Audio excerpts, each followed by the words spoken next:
e assim estaremos sempre com o Senhor. Portanto, consolai-vos uns aos outros com estas palavras. Versículo 16, porque o mesmo Senhor descerá do céu. E nós retornamos ao nosso tema, a Bíblia contra o dispensacionalismo. E nesse estudo em particular nós queremos considerar o ensino da palavra de Deus a respeito de um tópico de grande importância nesse tema. Nós temos visto até aqui uma recapitulação muito breve sobre os elementos, os pontos essenciais do dispensacionalismo, a sua maneira literalística de interpretar a Bíblia, a sua concepção que diferencia a igreja por um lado, Israel por outro, Deus com o plano A para Israel, como nação, como grupo étnico, e o plano B para a igreja sendo apenas um parêntese no lidar de Deus com Israel, uma vez que Israel rejeitou a oferta de Cristo de um reino, então Cristo passou a lidar com as gentes, os gentios, as nações, e o momento chegará quando ele concluirá o seu lidar com as nações e retornará a lidar com os judeus. Esse é um ponto importante no ensino do dispensacionalismo. E nós vimos que a chave realmente para a compreensão dessa doutrina ou teologia é a diferenciação erroneamente feita entre Israel como nação e a igreja como uma instituição ou um agrupamento diferente. Nós aprendemos na palavra de Deus que há uma só igreja, um só povo de Deus, e que o verdadeiro Israel de Deus é aquele circuncidado no coração, salvo em Jesus Cristo, e não apenas por pedigree nacional, e não apenas por ter nascido em uma nação, em um grupo étnico, mas pessoas que de todas as nações vieram a Cristo Jesus pela fé. Esses são o Israel de Deus, tanto judeus como não judeus que se encontram em Cristo Jesus. Nós vimos também o ensino a respeito do final dos tempos, a ideia de que o Senhor Jesus Cristo retorna em duas etapas, uma invisível para a igreja, para retirar a igreja de cena, para que o Senhor volte a lidar com o seu povo Israel, e outros aspectos em detalhes que lidam com isso. Bem, tendo isso em vista, essa chave interpretativa, a diferenciação feita entre Israel como nação e igreja, nós podemos seguir em frente agora e lidar com este tema que talvez, eu creio, seja a característica do ensino dispensacionalista mais conhecida entre o povo de Deus. E é o tema do arrebatamento e do milênio. Bem, a igreja, de acordo com o dispensacionalismo, ela será removida do mundo antes do início do milênio, ou da grande tribulação. E antes que isso aconteça, ou melhor, depois que isso aconteça, do retorno de Cristo invisível para a igreja, haverá um período de 7 anos de tribulação. E esse é um ensino tão difundido, tão propagado em toda parte, que é quase visto como uma visão ortodoxa do cristianismo, não é? E descrer dessa visão é ser visto como uma espécie de liberal, ou algo parecido. Se você não crê nessas ideias de um retorno invisível, da diferença entre nação e igreja, você é visto como uma pessoa assim meio fora do prumo, um liberal, na verdade, porque é ensinado e propagado em todo lugar nesses dias. Deixe-me tentar criar um gráfico visual aqui, sem um recurso visual, para tentar marcar a maneira visual em que isso é visto, a respeito do arrebatamento. O dispensacionalismo ensina essa ideia do arrebatamento. E aqui está o gráfico. Nós estamos nesse período da igreja, imagina uma linha de tempo, algo linear, embora o tempo não deve ser visto de uma maneira linear, mas espiral. Mas veja o tempo como uma linha, e nós podemos cortar em datas, em períodos. Nós estamos nesse ponto da história, dessa linha do tempo, da igreja. O parênteses, lembra? O parênteses foi iniciado aqui. Os judeus recusaram a oferta do Senhor Jesus Cristo. E agora nós estamos no período da igreja, e vai chegar um momento em que esse parênteses vai ser fechado. O período da igreja segue em frente, com pessoas de todas as nações sendo reunidas na igreja. E ele chegará ao final, quando o Senhor retornar para arrebatar, tirar de cena a igreja. E Cristo retorna para isso de uma maneira invisível e leva embora a igreja desse mundo. E somente ficam aqui neste mundo os incrédulos, incluindo os judeus. Mas os judeus serão convertidos como nação por inteira. E logo que o Senhor Jesus Cristo retorna invisivelmente e leva a sua igreja, inicia-se um período de 7 anos, chamado de o período da grande tribulação. Mas na verdade a primeira metade desses 7 anos, 3 anos e meio, será um período de paz, porque é exatamente neste momento, quando a igreja é retirada, que o anticristo, no ensino do dispensacionalismo, se revela, e ele conseguirá de alguma maneira trazer uma certa paz ao mundo, e as pessoas ficarão admiradas dele, mas depois desses 3 anos e meio, ele desejará ser adorado como Deus, e aquele templo de Jerusalém, o terceiro templo a ser reconstruído, ele se assentará no trono de Davi, e entrará no templo querendo ser adorado como Deus, E porque os judeus recusarão isso, então eles serão perseguidos. E haverá grande tribulação em toda parte, e grande perseguição. Mas o Senhor Jesus retornará logo que essa manifestação do anticristo tomar forma e será destruído. E Cristo retornará agora visivelmente a este mundo, instalando um reinado de 1000 anos na terra, reinando através do seu povo judeu, de Israel, tendo o centro do governo mundial em Jerusalém. Ou seja, será um milênio, período de milênio, para os judeus, e não para a igreja. A igreja está no céu nesse momento, e Cristo retorna, então, agora visivelmente, para instalar esse reinado. O Senhor Jesus, então, retorna. O anticristo é derrotado, e é nesse período que Satanás é amarrado, logo no início do milênio, e ele é trancado em um abismo, essa interpretação de Apocalipse 20. Então é um período de grande paz na terra com o domínio do Senhor Jesus Cristo. Mas ao final destes 1000 anos, Satanás será solto mais uma vez, e ele voltará a tentar as nações de incrédulos que ficaram no mundo a se rebelarem contra Cristo e contra o seu povo. Isso acontecerá, nos é dito. Ele seduzirá as nações, enganará as nações, reunirá as nações em guerra contra aquele povo nacional lá na Palestina para tentar destruí-los realmente por guerra.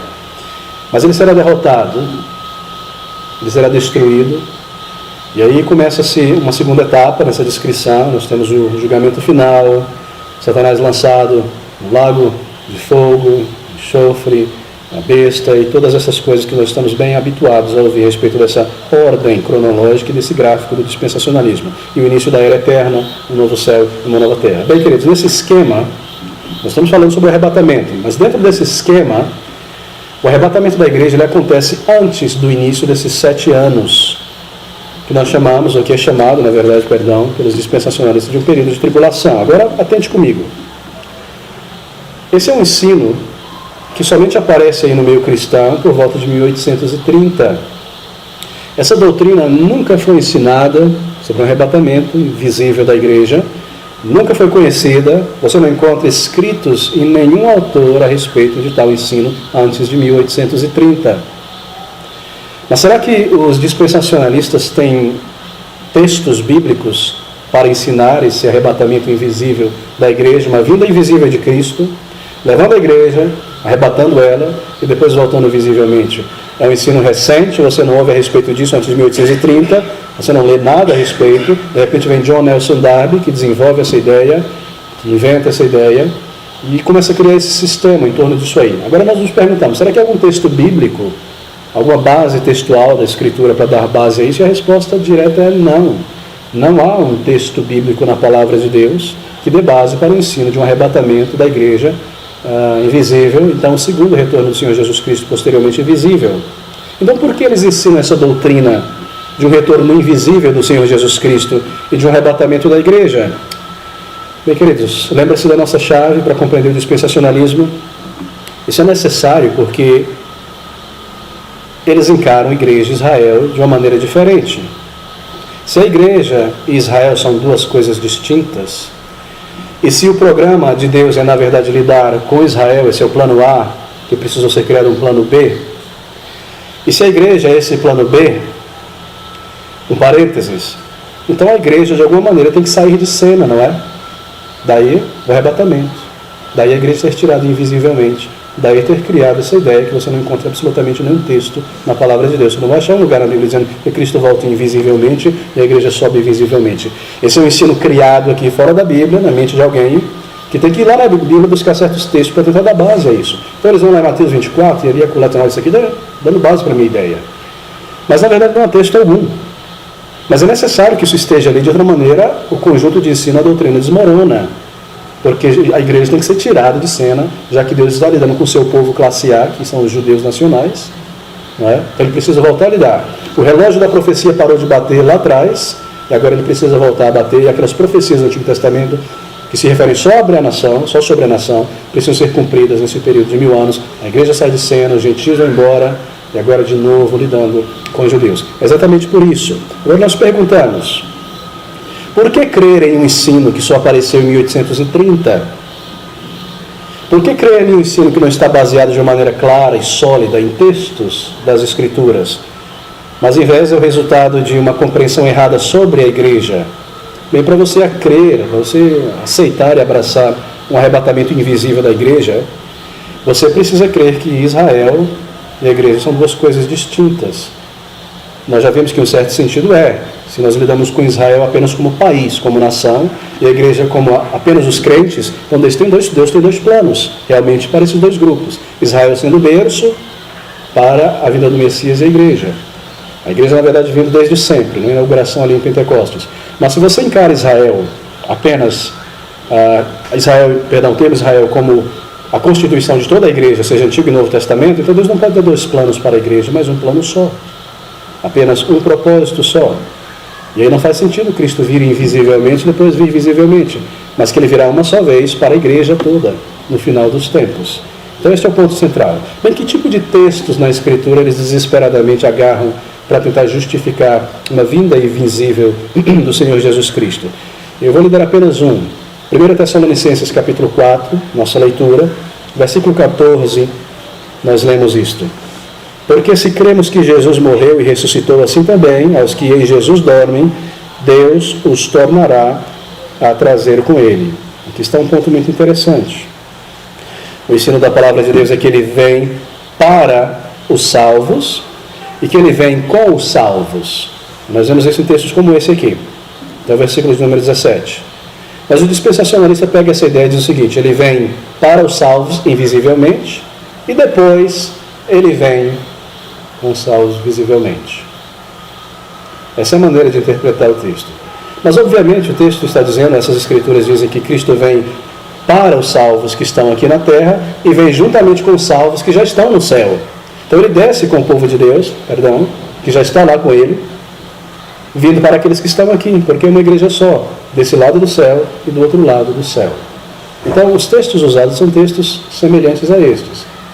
E eles mudam ou inserem essa ideia em textos que realmente não estão lidando com isso. E você precisa ler aqui, tentar ler aqui uma vida invisível de Cristo, você não vê tal coisa sendo dita aqui, ou qualquer tipo de ensino. É uma imposição de uma ideia sobre o texto bíblico. Bem, mas o fato é que não há nenhum texto nas Escrituras que nos diz que o Senhor irá arrebatar a sua igreja para fora do mundo antes desses 7 anos de tribulação e depois voltar mais uma vez depois desses 7 anos para instaurar o milênio. Bem, por que eles seguem dizendo então para as pessoas que isso irá acontecer? Mais uma vez, por causa da sua definição errada sobre o que é a igreja. E a ideia de que Deus tem dois povos, o judeu étnico e os gentios que estão na igreja. Mas quando nós entendemos que Israel é a igreja como um todo, então Deus só pode ter um plano para a igreja como um todo. Bem, essa é a ideia do arrebatamento. Deixe-me passar agora na sequência para o milênio. Apocalipse capítulo 20. Abra comigo nessa noite. Versículos de 1 a 10. Bem, como eu mencionei no nosso primeiro estudo, nós não podemos ir a fundo nesses detalhes, porque há muita coisa envolvida, mas eu estou te dando aqui os elementos principais desse ensino. E nós estamos contrastando o que a Bíblia diz a respeito disso. Apocalipse capítulo 20. A respeito do milênio agora. Versículo 1. Estas palavras. E vi descer do céu um anjo que tinha a chave do abismo e uma grande cadeia na sua mão. Lembre-se que isso são símbolos, imagens. Ele prendeu o dragão, a antiga serpente, que é o diabo e Satanás, e amarrou-o por 1000 anos. Está aqui o primeiro lugar na Bíblia onde o termo 1000 anos nesse sentido aparece. Claro que 1000 anos aparece em muitas outras passagens do Antigo Testamento e do Novo, mas aqui no livro de Apocalipse está aqui. E lançou-o no abismo, e ali o encerrou, e pôs selo sobre ele, para que não mais enganasse ou engane as nações, até que os 1000 anos se acabem, e depois disto importa que seja solto por um pouco de tempo. E vi tronos, e assentaram-se sobre eles, e foi-lhes dado o poder de julgar, e vi as almas daqueles que foram degolados, mártires, pelo testemunho de Jesus e pela palavra de Deus, e que não adoraram a besta nem a sua imagem, e não receberam sinal em suas testas, nem em suas mãos, e viveram e reinaram com Cristo durante 1000 anos. Interessante, no início do versículo ele nos diz que via as almas, e não os corpos ressurretos de pessoas. Então essa é uma visão do povo de Deus no céu, já reinando com Cristo durante esse período de 1000 anos, não é isso? Está sendo dito aqui? Exatamente. Eu vi as almas daqueles que morreram em Cristo. Almas não ressuscitaram, não receberam seus corpos. Estão reinando com Cristo durante esse período chamado de 1000 anos, que é o período que também Satanás está amarrado ali, preso por algum tempo. E viveram e reinaram com Cristo durante 1000 anos.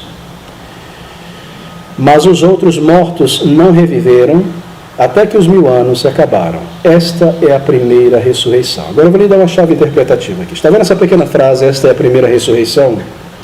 Na verdade, ela deveria aparecer no final do versículo 4. E viveram e reinaram com Cristo durante 1000 anos. Esta é a primeira ressurreição. A maneira que o tradutor colocou aqui, colocou numa ordem diferente, para nós entendermos, mas perdeu a força da ideia. Eles reinaram com Cristo durante 1000 anos. Eu vi a alma deles lá na glória, e eles estão reinando com Cristo. E essa foi a primeira ressurreição. Agora volte ao início do versículo 5. Mas os outros mortos não reviveram até que os 1000 anos se acabaram. Bem-aventurado e santo aquele que tem parte na primeira ressurreição. Sobre estes não tem poder a segunda morte, mas serão sacerdotes de Deus e de Cristo e reinarão com ele 1000 anos. Deixa-me parar por aqui, nós vamos seguir até o versículo 10. Bem, aqui está um ensino fundamental na doutrina do dispensacionalismo. Milênio. Mas veja, crentes ao longo dos séculos têm diferido muito em suas opiniões a respeito do milênio. E nós podemos dividir a igreja em dois grupos que encaram o milênio, que é o milênio na Bíblia, ou em duas categorias. Há aqueles que são pré-milênio, pré-milenialistas, e aqueles que são pós-milênio, pós-1000 anos, pós-milenialistas.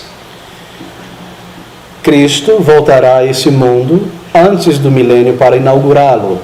Então, se Cristo volta antes do milênio, eu sou pré-milenialista. Eu creio que Cristo volta antes desses 1000 anos para inaugurá-lo. Mas se eu creio que Cristo volta ao final dos 1000 anos, seja ele real ou simbólico, então eu sou pós-milênio, pós-milenialista. Bem, a essência desse primeiro grupo, pré-milenialista, é a seguinte. Cristo voltará a este mundo para estabelecer o seu reino, e esse reino durará 1000 anos. Então ele volta para estabelecer, ele vem antes do milênio, pré-milenialismo, e ele estabelece um reino de 1000 anos. Mas veja, pré-milenialismo não é equivalente a dispensacionalismo. Marque isso bem. Pré-milenialismo e dispensacionalismo não são equivalentes. A essência do dispensacionalismo, na verdade, é a diferença entre a igreja e Israel. Volto a marcar isso. Porque eles não creem que o povo de Deus forma um só corpo, mas dois corpos, dois grupos. Enquanto que o dispensacionalismo adota o pré-milenialismo, a ideia de que Cristo volta antes do milênio. Não é? Eles creem igreja subindo, judeus aqui, Cristo veio antes do milênio para estabelecer o milênio só para os judeus, enquanto que eles adotam o pré-milenialismo não é dispensacionalismo. São coisas diferentes. Nem todo pré-milenialista é um dispensacionalista. Há crentes pré-milenialistas que são dispensacionalistas e crentes pré-milenialistas que não são dispensacionalistas. A diferença entre eles é quanto à natureza desses 1000 anos, do reino de Cristo neste milênio. Nós lemos sobre o reino de Cristo e falamos sobre o que é o reino de Deus no mundo, o reino de Cristo. Bem, está aqui, siga o fio da meada, isso é muito importante.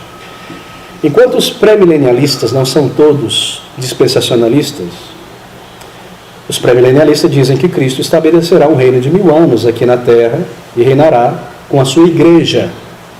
Os pré-milenialistas não dispensacionalistas dizem que Cristo estabelecerá um reino de 1000 anos aqui para reinar aqui com a igreja, toda a igreja, nesse mundo, por 1000 anos.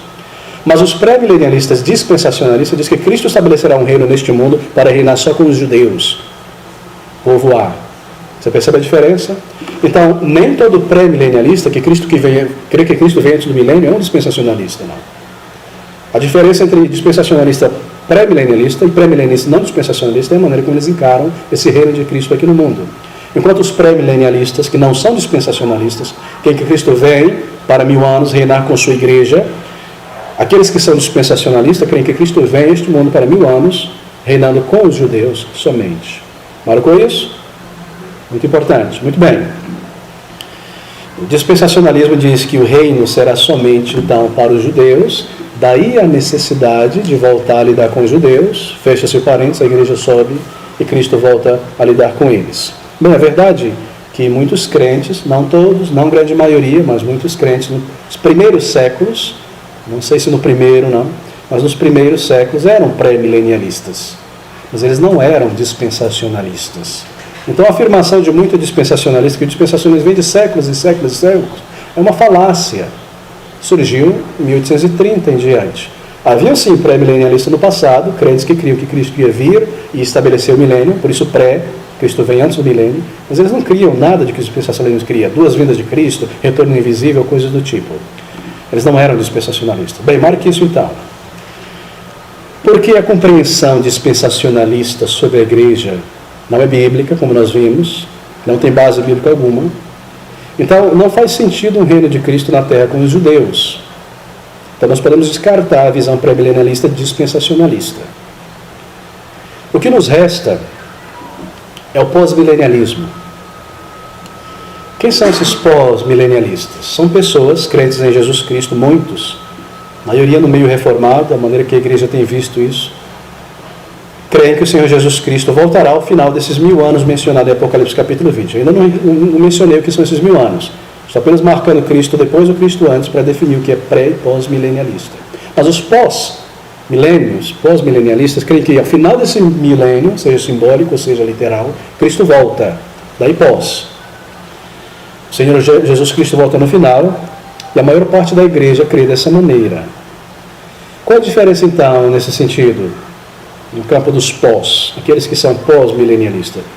Bem, há aqueles que são amilenialistas. Agora complicou, né? Dentro do grupo pós-milenialista, aqueles que creem que Cristo retorna no final do milênio, há outra categoria chamada amilenialista. A é uma partícula negativa no grego, eu não creio no milênio, literal. Então, esses somos nós aqui, a Igreja Batista Reformada da Palavra. Nós cremos no milênio, porque está na Palavra de Deus, mas nós não cremos que é um milênio literal de 1000 anos neste mundo. É um milênio simbólico, porque está num livro simbólico. Então nós somos pós-milenialistas, nós cremos que Cristo retorna a este mundo ao final do milênio, mas não ao final de um milênio literal aqui, isso nos faz então ser amilenialistas, nós cremos em um milênio simbólico. Cristo volta ao final dele, mas é um período simbólico. Agora deixa eu me dizer o que é esse milênio. É o período da igreja. Cristo volta no final do período da igreja, quando ele completar a igreja para levá-la, uma vez só por fim. Então Cristo volta ao final do milênio para a igreja. Percebeu? Marque isso, vamos desenvolver isso agora. Quem está correto então? O pós-milenialista que crê que vai ter um reino aqui e Cristo volta ao final dele, ou o amilenialista, que também é pós-milenialista, que crê que isso aqui é simbólico e Cristo volta ao final desse milênio? Bem, depende da maneira que se entende o significado do termo milênio. Agora nós vamos lidar com o milênio e da maneira como nós encaramos o reino de Deus, o reino de Cristo. Quem vai estar certo vai depender disso aí. A maneira como nós entendemos o que significa milênio e a maneira como nós compreendemos o que é o reino de Deus. Nós já vimos que o reino de Deus é espiritual. Meu reino não é deste mundo. Então, como pode haver um reino físico aqui neste mundo de pecados? Então, de cara, nós já percebemos que o pós-milenialista que crê no milênio literal já está perdendo aí de baseada, né? Como se diz. Bem, se o reino de Cristo, queridos, é espiritual, então não faz sentido nós colocarmos nessa terra um reino de Cristo físico. Mas Cristo vai reinar e vai ter um trono, sim, mas isso é no novo céu e na nova terra. Essa é a promessa dele. É isso que nos ensina as Escrituras. Nós sabemos que Apocalipse 20, do versículo 1 a 10, descreve o fato do reino de Cristo.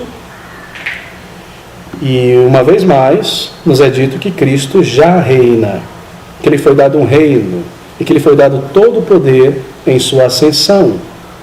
É sobre isso que esses versículos estão falando aqui. Lhe foi dado um reino e um poder em sua ascensão. Cristo reina. Nós temos aqui tronos no versículo 4. Nós vemos o povo de Deus junto com ele. Ele já reina. Então, os 1000 anos não podem ser uma referência a um reinado futuro, se Cristo já é rei e ele já reina. Eles devem ser uma referência à era presente, porque se Cristo reina agora, então esse milênio tem que ser agora também. Se Cristo vai reinar no milênio e ele já reina agora, então o milênio também deve ser agora, o seu reinado deve ser agora. Veja a cena descrita agora então, no versículo 1 a 3, capítulo 20. No versículo 1 a 3 nós temos Satanás sendo amarrado, preso e restrito. E vi descer do céu um anjo que tinha a chave do abismo e uma grande cadeia na sua mão. Ele prendeu o dragão, a antiga serpente que é o diabo, e Satanás, e amarrou por 1000 anos. Interessante. Há anjos ainda mais poderosos que Satanás. Realmente, não é? E prendeu o dragão e a antiga serpente, que é o diabo e Satanás, e o amarrou por 1000 anos. Então ele não é o mais poderoso de todos, mesmo tendo caído, não é? Coisa interessante o que o Senhor tem em mãos ali, não é? Para usar. Mas aqui ele é amarrado, voltamos ao nosso tema. E ele é restrito em seu poder. E no versículo 4 a 6, nós temos Satanás, o reino dos santos, da igreja com Cristo. E no versículo de 7 a 10, nós temos a rebelião do ímpio, ou dos ímpios neste mundo. Versículos de 1 a 3, Satanás é amarrado, preso e restrito. Há várias passagens, queridos, no Novo Testamento, que nós vemos, ou que nos mostram o poder de Satanás sendo grandemente reduzido, restrito nessa era presente, que é a era do Evangelho, a era de Cristo. Ou seja, quando ele subiu ao céu e retornará. Abra comigo em poucas passagens, mas uma delas é Mateus, capítulo 12. Mateus, capítulo 12, versículo de número 29. Marque isso em mente. Nós estamos dizendo que Cristo reina agora. Se ele reina agora, então ele reina no milênio, e o milênio tem que ser agora, então. E Satanás vai ser restrito, ele é restrito durante os 1000 anos, então ele tem que ser restrito agora, no período da igreja, não é? Muito bom. Veja agora Mateus capítulo 12, versículo 29. Ou como pode alguém entrar na casa do homem valente e furtar os seus bens, se primeiro não amarrar o homem valente, saqueando então a sua casa? Em uma outra passagem, paralela a essa, o Senhor Jesus Cristo diz: o homem valente guarda em segurança os seus bens, não é? Até que o mais valente que ele o domina, o amarra e então rouba os seus bens. Ora, essa obviamente é uma representação do Senhor Jesus Cristo. O homem valente aqui é Satanás, porque o versículo anterior, o Senhor Jesus Cristo está sendo acusado de operar seus milagres pelo poder de Satanás. E ele diz: como pode ser isso? Se eu expulso demônios, ou se Satanás está expulsando demônios, está dividindo o seu reino, mas o reino dele, ele tem domínio, até que o homem mais valente venha. Então esse homem valente aqui é Satanás. Ele guarda os seus bens em segurança, ele guarda homens e mulheres sob o seu domínio, o domínio do pecado. Eles estão em segurança no seu castelo, eles não conseguem vir a Cristo, eles não conseguem sair do domínio de Satanás. Você consegue andar pelo jardim, você acha que é livre, você vai no palácio de Satanás, você vai ali, vai acolá, mas tenta pular o muro, ele te derruba a cacetada. Tenta se libertar do teu pecado, ele te domina novamente. Ele guarda os seus bens em paz, em segurança. Até que vem o mais valente e amarra esse homem valente primeiro, então toma todos os seus bens. Cristo salvando almas. Cristo libertando pessoas do poder do maligno. Cristo resgatando vidas. Cristo salvando pecadores. E o que nós estamos vendo aqui então? Bem, Cristo amarra Satanás até que um homem mais valente venha e amarra e domine, toma os seus bens, para tomar os seus prisioneiros. Mas deixe-me voltar para João capítulo 12, versículo 31 agora. Um pouquinho mais para frente. João capítulo 12, versículo 31. Mesmo raciocínio. Nós lemos aqui: agora é o juízo deste mundo, agora será expulso o príncipe deste mundo. Agora? Exatamente. Com a morte do Senhor Jesus Cristo e a sua vitória sobre a morte. Ele está falando aqui sobre a redução do poder de Satanás. Queria que volte algumas páginas para Lucas capítulo 10, versículo 18. Lucas capítulo 10, versículo 18. Onde nós lemos: e disse-lhes: eu via Satanás como raio cair do céu. Muito bem. Isso não é referência apenas à sua queda no início, mas agora a sua queda realmente pela morte e sacrifício de Cristo na cruz para vencer o domínio do pecado. E volte ao nosso raciocínio. Várias passagens do Novo Testamento onde nós vemos como o poder de Satanás foi diminuído grandemente, restrito grandemente. Bem, Satanás foi de alguma forma amarrado, de alguma forma acorrentado, de alguma forma restrito em seu poder e atuação nesse período da igreja. Por que foi isso feito então? Por que isso precisou acontecer? Bem, porque nós vamos ler sobre o período da igreja. Esse homem valente foi amarrado para que seus bens fossem tomados, homens e mulheres. Antes da vinda do Senhor Jesus Cristo, o Evangelho se centrava sobretudo dentro da nação de Israel. Ali estava a lei, os profetas, o sacrifício, o símbolo. O caminho de salvação estava todo figurado ali dentro. E dificilmente isso conseguia chegar a uma outra nação.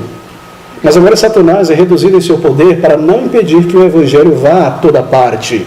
nesse período de 1000 anos, que é o período da igreja. Então ele é grandemente reduzido. O anjo vem com uma corrente simbólica e amarra esse leão, esse dragão.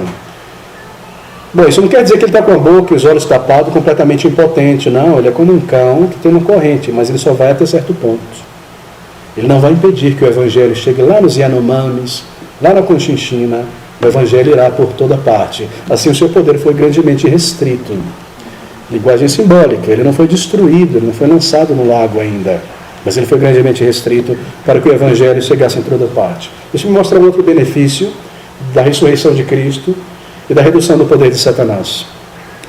Nós lemos sobre pessoas continuamente sendo possessas por Satanás. E às vezes você percebe que eles eram possessos contra a sua vontade. Satanás parecia ter um grande domínio sobre as pessoas. Mas com a vinda do Senhor Jesus Cristo, esse poder foi reduzido. De maneira que hoje, ninguém é possesso por Satanás contra a sua vontade. Sim, há muitos casos de pessoas que são possessas, mas são pessoas que se abrem, que buscam, que se entregam, que buscam um estilo de vida altamente idólatra, que se colocam em situação perigosa. E assim elas são realmente possuídas. Mas Satanás não pode ir contra a vontade de alguém, como ele fazia no passado. Então ele foi restrito em seu poder grandemente, não é? E o Evangelho pode seguir em frente, sendo proclamado nesse período de 1000 anos, que é o período da igreja, um período simbólicos. Os crentes, então, se espalhariam por toda parte, a igreja seria formada de pessoas do mundo inteiro. Porque se isso não acontecesse, o Evangelho não chegaria a lugar nenhum. Porque é um grande e um feroz inimigo, mas foi restrito o poder dele. O Evangelho chegará a todos os cantos.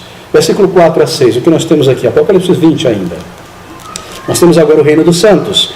Cristo ressuscitando, o inimigo é reduzido em seu poder, e a igreja agora começa a reinar com o Senhor. Por quê? Porque ele recebeu todo o poder sobre o céu e a terra, ele está reinando. E se o seu reino será no período do milênio, então o milênio é agora.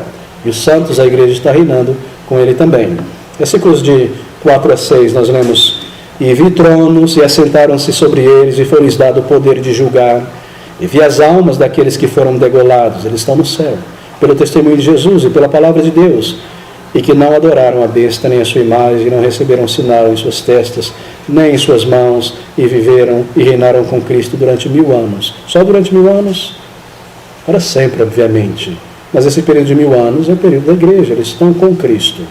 E Cristo reina neste mundo através da sua igreja e do seu povo. Esta é a primeira ressurreição. Bem, o que nós lemos mais aqui no versículo 6? Bem-aventurados e santo aquele que tem parte na primeira ressurreição. Sobre estes não tem poder a segunda morte, mas serão sacerdotes de Deus e de Cristo e reinarão com ele 1000 anos. Muito interessante essas palavras. Abra comigo em Atos capítulo 17, versículo 7. Um texto que nos auxiliará aqui grandemente. Atos capítulo 17, versículo de número 7.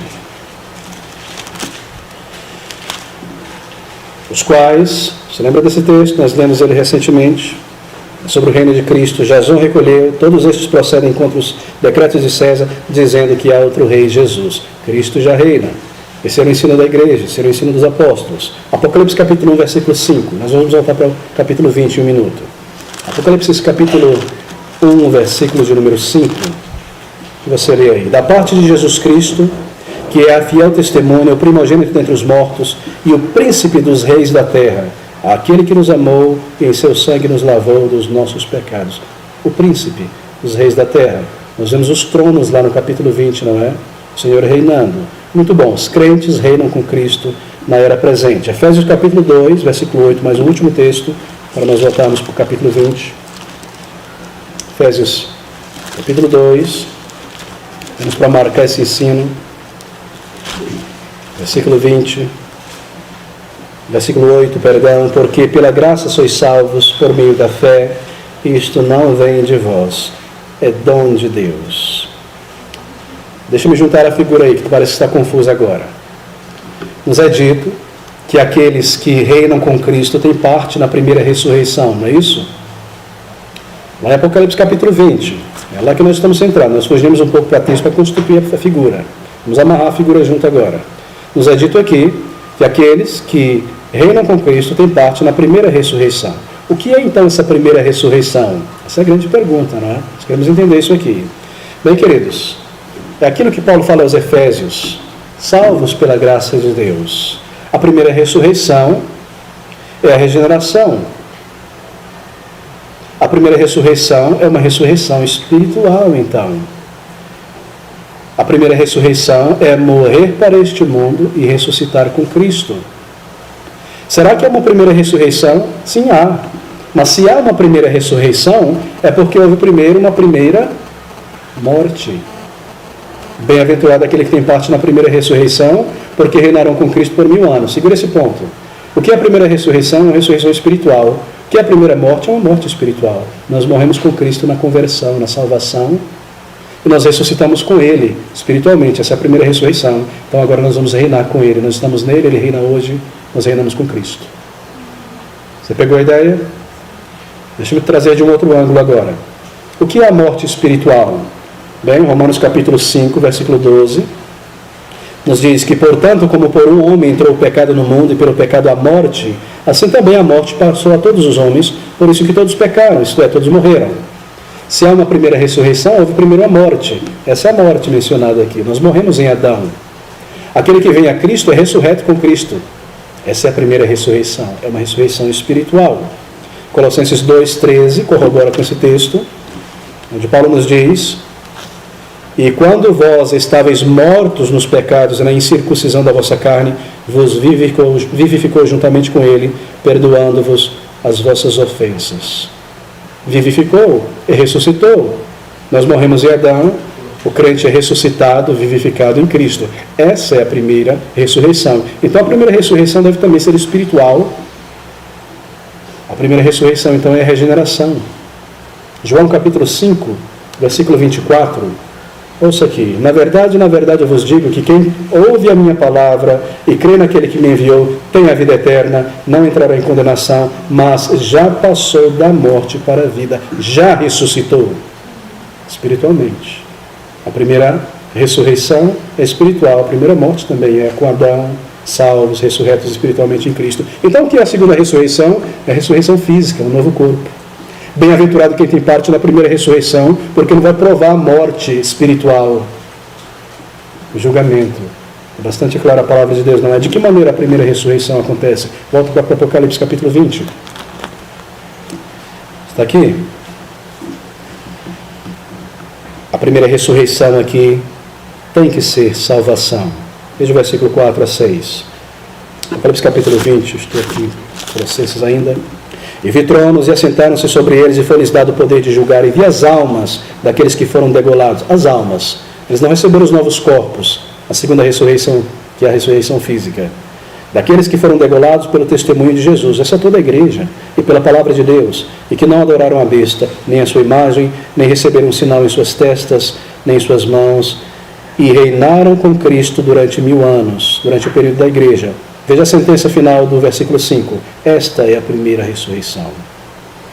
Mas os outros mortos não reviveram até que os 1000 anos se acabaram. Bem-aventurado e santo aquele que tem parte na primeira ressurreição. Bem-aventurado aquele que foi salvo por Cristo Jesus.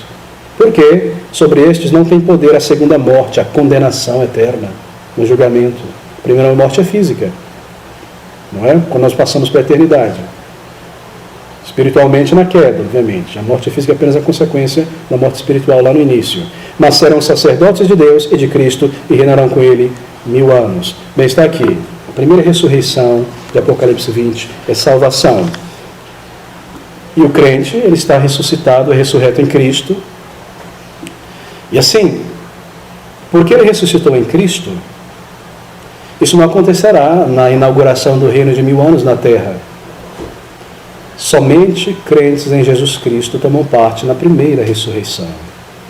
A segunda ressurreição ocorre na vinda de Cristo, com um novo corpo.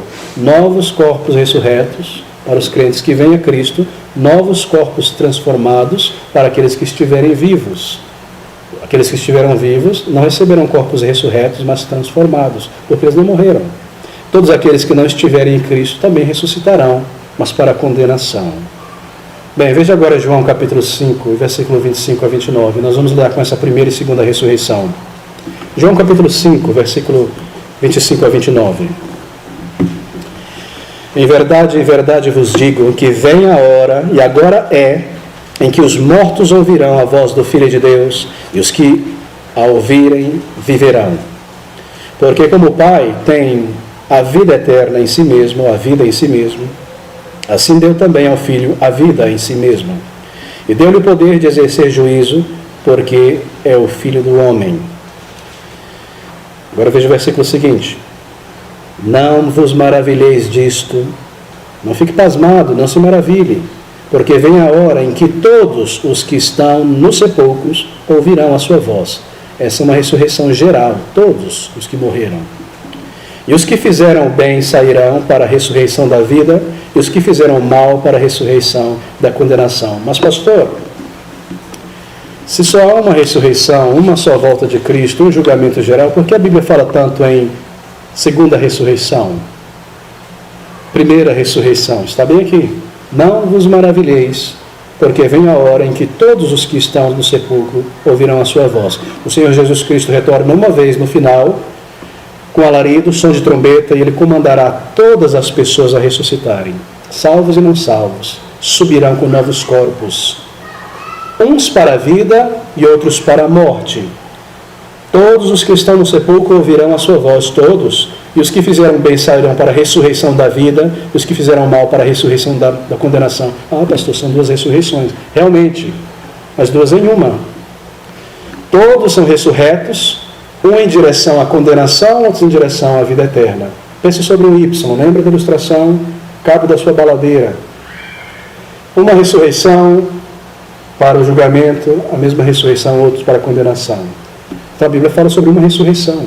Porque Cristo veio uma só vez, uma só ressurreição geral, condenação e salvação no final dos tempos. Este é o ponto. Primeira morte espiritual, primeira ressurreição espiritual. Segunda morte na condenação.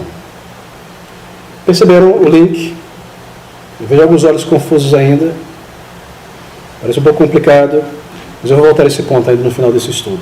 Versículo 7 ao versículo 10, para nós concluirmos agora. Apocalipse capítulo 20. Veja o versículo 10 em diante. O que nós temos aqui é a rebelião dos ímpios. Versículo 10. Melhor, versículo 7. E acabando-se os 1000 anos, Satanás será solto da sua prisão e sairá a enganar as nações que estão sobre os 4 cantos da terra, Gog e Magog em representação delas, cujo número é como a areia do mar, para as ajuntar em batalha, e subiram sobre a largura da terra, e cercaram o arraial dos santos e a cidade amada, e de Deus desceu o fogo do céu, e os devorou, e o diabo que os enganava foi lançado no lago de fogo e enxofre, onde estão a besta e o falso profeta, e de dia e de noite serão atormentados para todos sempre. Enquanto o versículo 1 a 3 descreve esta era presente, o versículo 7 descreve o que acontecerá no final desta era presente, na última página dela. Satanás será solto temporariamente, isto é, ele será restituído de alguma maneira a maior influência, maior poder, instigando uma rebelião muito grande contra a igreja. Mas isso não durará, porque nos é dito em 2 Tessalonicenses que no momento em que ele for manifesto, Cristo voltará para tirar ele de cena, para acabar com ele. Ele voltará para acabar com toda a rebelião neste universo e trazer ao final este mundo e reconstituí-lo, inaugurar a era eterna. Bem, nós concluímos aqui. Deixa eu me amarrar esse ponto agora. Uma só igreja, um só povo de Deus. Um só plano do Senhor para essa igreja. O povo de Deus vindo desde sempre, desde Adão e Eva, que nós cremos que foram salvos pela fé, até o último crente que será salvo. A igreja vem desde o começo. Cristo volta no final, uma vez só, e o final é o final. Ele traz o julgamento de todos, que ressuscitará uns para a condenação, outros para a vida eterna, uma só ressurreição em 2 direções, daí primeira ressurreição, segunda ressurreição. Aqueles que ressuscitaram, tiveram parte na primeira ressurreição, nasceram de novo, ressuscitaram com Cristo e agora não precisam morrer eternamente. Ele traz o final de toda a rebelião no universo, tanto angélica quanto humana, a destruição deste mundo, a reconstituição dele e o início e a inauguração da era eterna. Bem, nós fechamos aqui então essa ideia do milênio. O milênio é um símbolo em Apocalipse capítulo 20, como uma referência a esse período da igreja. Então, nesse sentido, nós queremos que Cristo volte ao final deste milênio, mas que esse milênio não é um milênio literal neste mundo, mas o período da igreja. Assim como não é literal que Satanás foi amarrado, Nem aquela corrente pode ser literal. Pode haver uma corrente literal amarrando um espírito, um anjo. Então, se nós tomamos de maneira literal esses textos, nós temos também as contradições, são símbolos. E se Cristo já reina, e nos é dito que ele reina no milênio, então o milênio é agora, porque ele já reina agora.